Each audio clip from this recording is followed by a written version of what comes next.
ADMAC, an adaptive directional MAC protocol for ad hoc networks using directional antennas.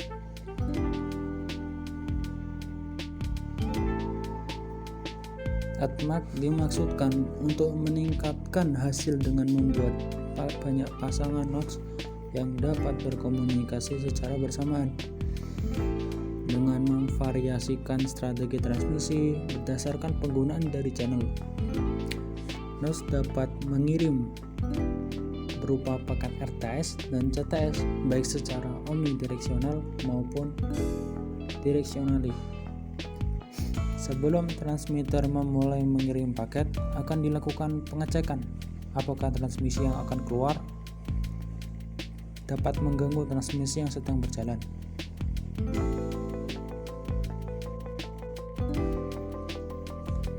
Virtual Carrier Sensing with Collision Avoidance. Saat sebuah node menerima paket RTS dari node lain, itu bisa diketahui langsung ID dan arah dari pengirim. Menerima paket RTS bukan berarti sudah terkoneksi. Sebuah node menyimpan ID pengirim dan arah ke dalam network tabel. Saat sebuah node menerima paket CTS yang bisa berupa OCTS atau DCTS, itu berarti penerima secara spesifik dipersiapkan untuk menerima data dari pengirim dan transmisi akan dimulai segera. Nodes akan menggunakan DNAF untuk menyimpan transmisi yang dipesan antar node lain. Selanjutnya, saya akan melanjutkan penjelasan mengenai Virtual Carrier Sensing with Collision Avoidance. DNAV menyimpan ID penerima, arah di mana yang menerima CTS tadi, ID pengirim, dan durasi dari transmisi yang dipesan. Jika node dapat tahu arah menuju pengirim dari network table, maka akan menulis arah dari pengirim ke dalam DNAV. Sebaliknya, jika tidak tahu, maka arah dari pengirim di dalam DNAV adalah kosong. Kemudian saya akan menjelaskan mengenai contoh dari Virtual Carrier Sensing with Collision Avoidance. Asumsikan jika sebuah node ingin mengirim data ke node lain saat satu dari node sekitarnya sedang berkomunikasi. Pada figur 2, sebagai contoh, di mana node B mengirim data ke node A. Sekarang, node C ingin mengirim data ke node D, dan diketahui arah dari node A, B, dan D. Node C mengkalkulasikan dua sudut, apakah transmisi ini akan mengintervensi transmisi yang sedang berjalan dari node B ke node A. Sudut pertama adalah sudut antara arah node B dan arah node B, yang mana disebut sebagai sudut alfa. Alfa sama dengan sudut BCD. Sudut kedua adalah antara arah node B dan arah node yang sedang ditransmisi, yang mana disebut sebagai beta. Beta sama dengan sudut ABC. Kemudian, asumsikan bandwidth dari directional antena adalah omega. Node C cek apakah transmisi akan mengintervensi transmisi yang sedang berlangsung dari node B ke node A dengan algoritma sebagai berikut. Alpha lebih dari omega per 2, beta lebih dari omega per 2. Ini berarti node B tidak di dalam area transmisi node C dan node C tidak berada di dalam area transmisi node B, yang diperlihatkan pada contoh A. Node C dapat mengirim RTS ke node B. Lalu, alfa kurang dari omega per 2, beta lebih besar dari omega per 2. Ini berarti node B di dalam area transmisi node C, tapi node C tidak berada di dalam area transmisi node B, yang diperlihatkan pada contoh B. Transmisi dari node C tidak akan ada intervensi dengan node B. Jadi, node C dapat memberi RTS ke node D. Lalu, alfa lebih besar dari omega per 2 dan beta kurang dari omega per 2. Ini berarti node B tidak berada di area transmisi node C, tapi node C berada pada area transmisi node B, yang diperlihatkan pada contoh C. Transmisi dari node C tidak akan ada intervensi dengan node B. Lalu yang terakhir, alfa kurang dari omega per 2 dan beta kurang dari omega per 2. Ini berarti node B berada dalam area transmisi node C dan node C berada dalam area transmisi node B, yang diperlihatkan pada contoh D. transmisi dari node C akan ada mengintervensi node B, jadi node C tidak dapat mengirim RTS ke node B. Perkenalkan, nama saya Fahmi Elgaudi Sulistiono dengan NIM 240601119140128, yaitu akan melanjutkan slide 7 adaptive mark. Send a DRTS adaptive, yaitu DRTS mengirim secara adaptif. Saat sebuah node ingin mengirim sebuah paket RTS, itu akan memilih kepala dari RTS Q dan mengecek apakah channel arah keluar sedang idle. Jadi sebuah node ingin mengirim RTS tersebut dan si node memilih kepala RTS tersebut, mencari antriannya, dan kemudian setelah menemukan, si node mengecek apakah channel ini sedang idle atau diam. Jika channel sedang idle, maka penerima akan mengecek apakah transmisi akan terintervensi dengan transmisi yang sedang berjalan lainnya, atau bisa dibilang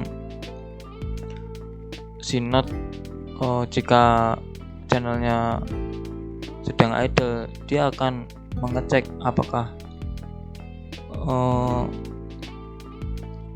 channel tersebut bertabrakan dengan yang lainnya atau tidak. Jika tidak bertabrakan, maka pengirim akan mengirim direksional RTS atau DRTS di arah yang dimaksud. Jika channel sedang digunakan, maka pengirim akan memilih yang selanjutnya dari RTS QW dan mengecek channel yang keluar lagi. Jika channel tersebut sudah digunakan, maka pengirim atau node pengirim akan mencari lagi dari RTS QW dan mencari yang tidak idle.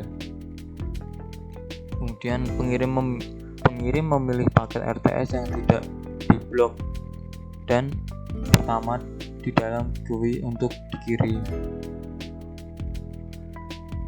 Kemudian DRTS dan OCTS segmen. Saat node tetangga menerima paket DRTS, itu akan mengirim balik sebuah paket CTS kepada pengirim. Jadi ketika node tetangga itu sudah menerima paket DRTS, itu akan mengirim balik paket CTS kepada pengirimnya. Jadi seolah-olah menerima terus memberi paket kepada pengirimnya. Sebuah paket CTS memuat durasi dari transmisi data yang diajukan dan ID pengirim dan pengerima.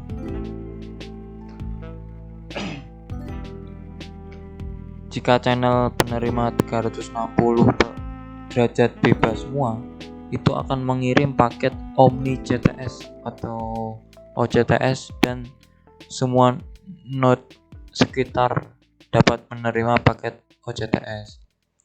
Jadi jika channel itu bebas semua, itu akan mengirim paket OCTS dan semua node sekitarnya dapat menerima paket OCTS tersebut. Nah, mereka yang menerima paket OCTS akan menulis ID dari transmitter, ID penerima, durasi dari transmisi yang dipesan, dan arah dari penerima ke dalam DNA file. Jadi semua yang telah menerima paket OCTS itu akan menulis transmitter, ID penerima, durasi, dari transmisi yang dipesan dan arah dari penerima. Node di sekitar tidak akan mengirim paket ke penerima atau pengirim selama durasi yang dipesan. Jadi node itu tidak akan mengirim paket langsung atau selama durasi yang sudah ditentukan atau selama durasi yang dipesan. Jadi node tidak akan mengirim paket ke penerima atau pengirim. Karena itu tidak komunikasi dari penerima tidak akan bertabrakan. Jadi komunikasi dari penerima tidak akan bertabrakan dari yang lain. Nah, di sini ada contoh ilustrasinya.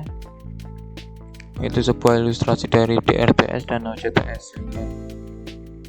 Yaitu node B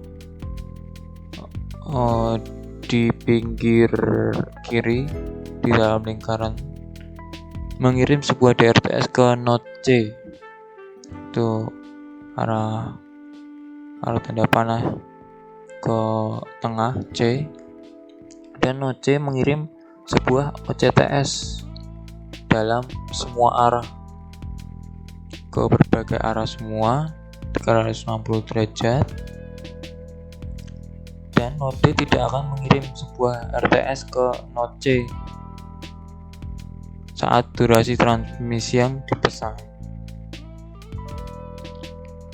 Jadi node B mengirim ke C mengirim ke D, tapi D tidak mengirim ke node C.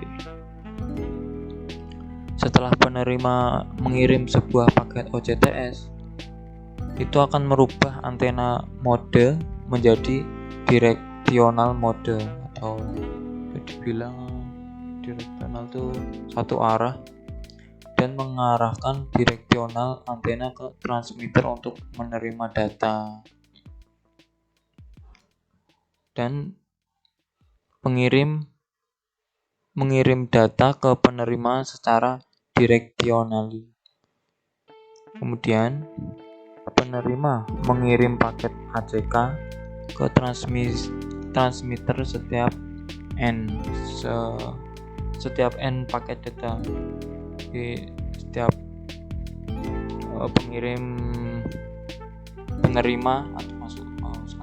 penerima mengirim paket ACK ke transmitter setiap paketnya, atau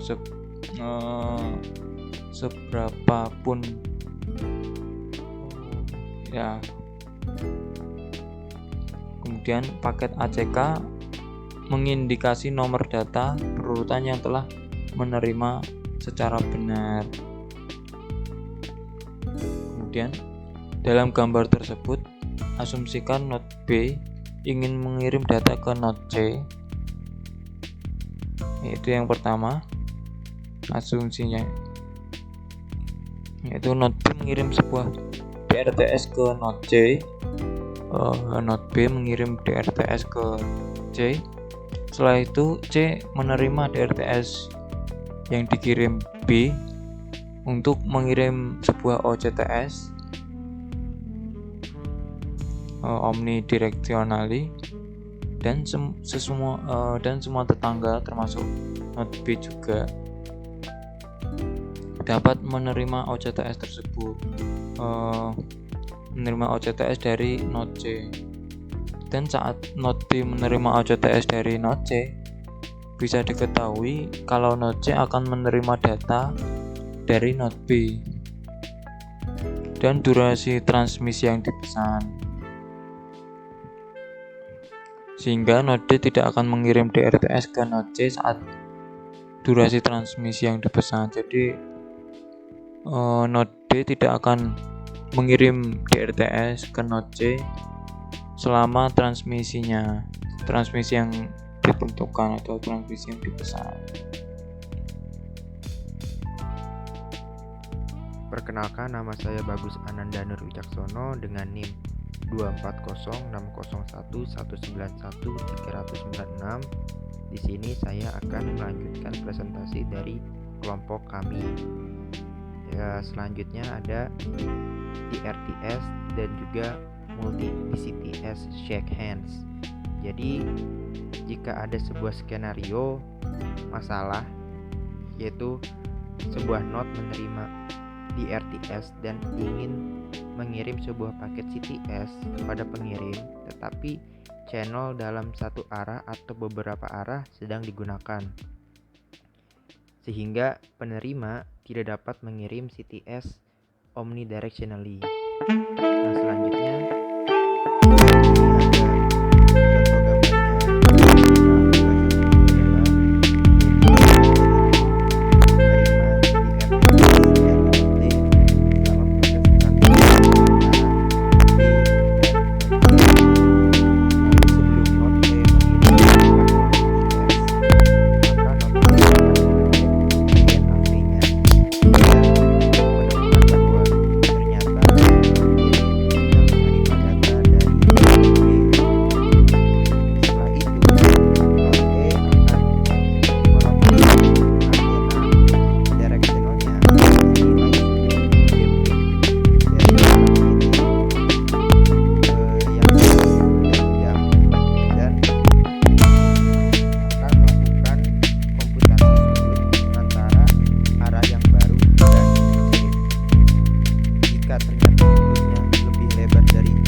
atau jika ingin mengirim beberapa DCTS kepada arah yang tidak ada transmisinya. Proses yang ketiga, saat transmitter menerima paket CTS dari penerima, maka akan diketahui arah dari penerima dan memperbaiki direksional antena menuju penerima dan bersiap mentransmisi data. Jika tidak menerima paket CTS dalam durasi SIFS, maka antena akan berotasi senilai sudut beam width dan mengulangi langkah 1. Yang keempat, jika transmitter tidak menerima paket CTS apapun dari penerima setelah direksional antena berotasi satu lingkaran, maka akan menunggu untuk durasi dari steering around dan mengulangi step di atas sampai pengulangan lebih besar dari sebuah result, yaitu 16. Selanjutnya yaitu neighbor table update. Dalam AdMac protokol, setiap node yang memiliki sebuah neighbor table digunakan untuk menyimpan arah tetangga. Neighbor table menyimpan step ID, arah terakhir, dan lokasi sekarang dari tetangga. Jika sebuah node menerima sebuah paket RTS atau CTS dari sebuah tetangga yang sudah tersimpan datanya di neighbor table, maka akan memasukkan arah yang baru ke dalam feed arah. Sehingga sebelum sebuah node ingin mengirim data ke tetangganya, node dapat mengecek dalam network tabel untuk mencari arah tetangga. Selain itu, node dapat membandingkan arah di feed arah terakhir dan feed arah sekarang. Hal tersebut dapat membantu transmitter untuk menentukan arah dari penerima dan membuat DRTS besar kemungkinan diterima.